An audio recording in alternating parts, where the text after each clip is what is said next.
I like this washing the car.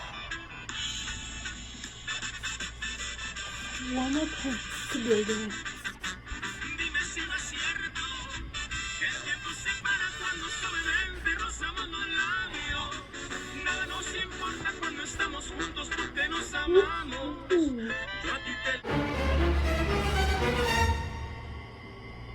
Guys, I didn't know you were gonna show up.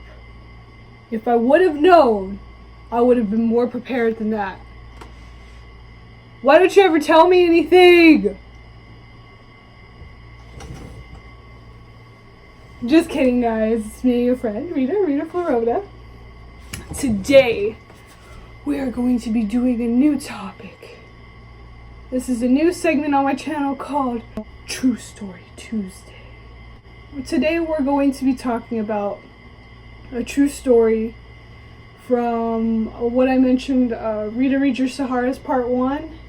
If you remember, I mentioned that I had a stalker, and I was this close to telling you my stalker story, but I didn't tell my stalker story. I just caught myself off in the middle of it. So anyways, I was really close to telling you what was going on, and before I could tell you the stalker story, I'm just gonna have to do a little disclaimer telling you that I am gonna mention religion, and I know I said I wouldn't mention religion or politics on my channel, but in order to tell you this story, I'm going to need to tell you that in the story, my true story, I'm going to mention religion. And one thing I'm not ashamed of to share with you is that I am Pentecostal AG Christian. Now, before you go anywhere thinking that I'm the type of person that is a hate supporter in any way, I want to tell you I'm not. I accept everybody for who they are and what they believe in, and I respect everything that you believe in. I'm the kind of person that I would just give you the shirt right off my back. See, you get the picture. I'm not about to take that off. Ain't nobody want to see that. Anyways, as I was saying, back to the story, I'm not a hater. I love everybody and I respect everybody for who they are and what they believe in. You do you. And I hope that you will stay and give me a chance.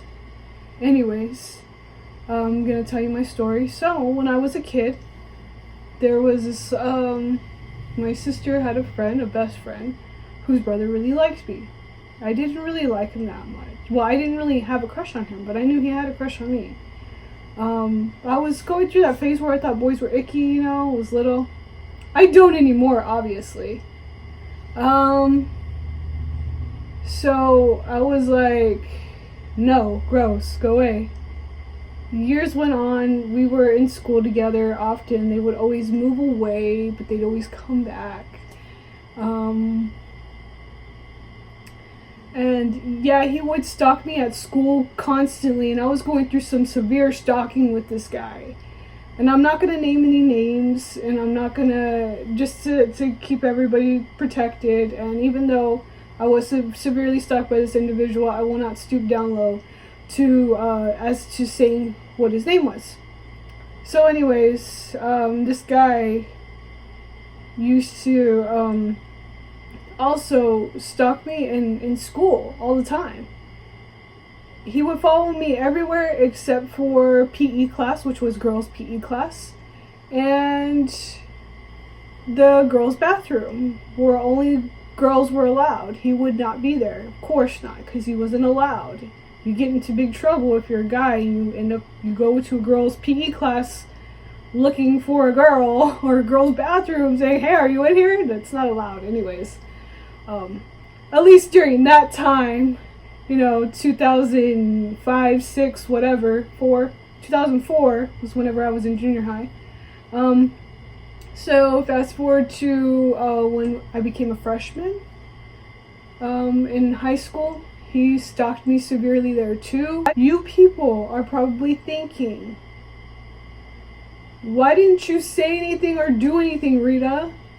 I did. I told him that I was not interested. He asked me to be his girlfriend more than one time. I told him no. And I thought, well, maybe that would make him go away. Maybe he'll move on, find another girl to be with, something. Yeah, he did eventually. He was away from me for a little bit. There was another girl at one point, but they ended up breaking up. He tried to get me jealous with her, I guess. It didn't work. So, because I didn't care. I was like, oh, great. You got another girl you could stalk besides me. So anyways, he always found a way to contact me no matter what.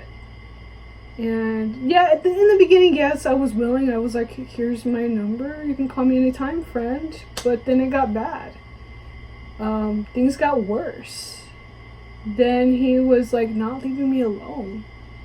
It got really bad. To the point where he went from all the way up north where he's at to all the way down south where I'm at. Yeah, he came to visit. I thought, okay, good, well, whatever. Bye. No. After I told him I didn't want to be his girlfriend, I thought, oh, well, he's got the hint. He could take a hint. No. He shows up years later, unexpected, at my church. And I'm over here flipping out. And I'm like, oh my God. What do? I just told this guy to leave me alone and now he's here. They hid me. So I was hiding. They told him, okay, she's not here. Have a good day. Just when I thought, well, of course, that's not dealing with the issue head on. It's sweeping it under the rug. He comes back, talks to the pastor, and says, hey, I wanted to let Rita know that I love her and that I want to be with her, and I'm about to leave to California and I'm never coming back. I need to talk to her. And then he was like, look, she does not like you. You need to not do this or else she could end up calling the police on you and you're going to get yourself into some big trouble. And then he was like, okay. And then I thought, he left. No. 1 year later, when I'm now 24, about to go off to the Dominican Republic, which is another good true story that I should tell here. But anyways, about to go off to the Dominican Republic. Then he's like, he comes during youth night at the church when I'm there. But I didn't see him because, I don't know, he just showed up and he left, but he left a rose, duct tape rose, and he gave it to a certain relative of mine. I won't say who because I don't want them to be upset because, it was a mistake to not tell him to, hey, leave her alone, when I already had voiced to my relative at the time that I did not like this guy. So relative was giggling and like, ha ha ha, and I was like, hey, this is not funny. This is real. I'm being stalked. I don't want this rose. I don't want this phone number. Then, he was like, well, maybe you should call it, talk to him, and just say this. So I did, and I called him, and I talked to him, and I let him down again. And gratefully to this day, he has not come and tried to contact me. Either in a long while or something. I'm just so glad that he stopped. After telling him time and time and time and time and time and time and time and time and time again, I don't want to be your girlfriend, sir. I'm not interested. He finally must have gotten a hint because it has been 4 years now. Knock on wood, he won't come back. But a message to my stalker: if you are out there, you know who you are. You left me a duct tape rose. and you left me your phone number. I want you to know that if you come find me again and you look for me, well, one, I'm not at that place anymore, and I ain't ever gonna tell you where I'm at now. I don't want to see you, and I'm calling the police next time. And that is my stalker story. Now, if you like this video, please put a thumbs up. Subscribe for more True Story Tuesday. I will tell more true stories. And I hope that you are all having a good day. And if not, I hope it gets better. And if you're a man, you're a beautiful man. Have a nice day.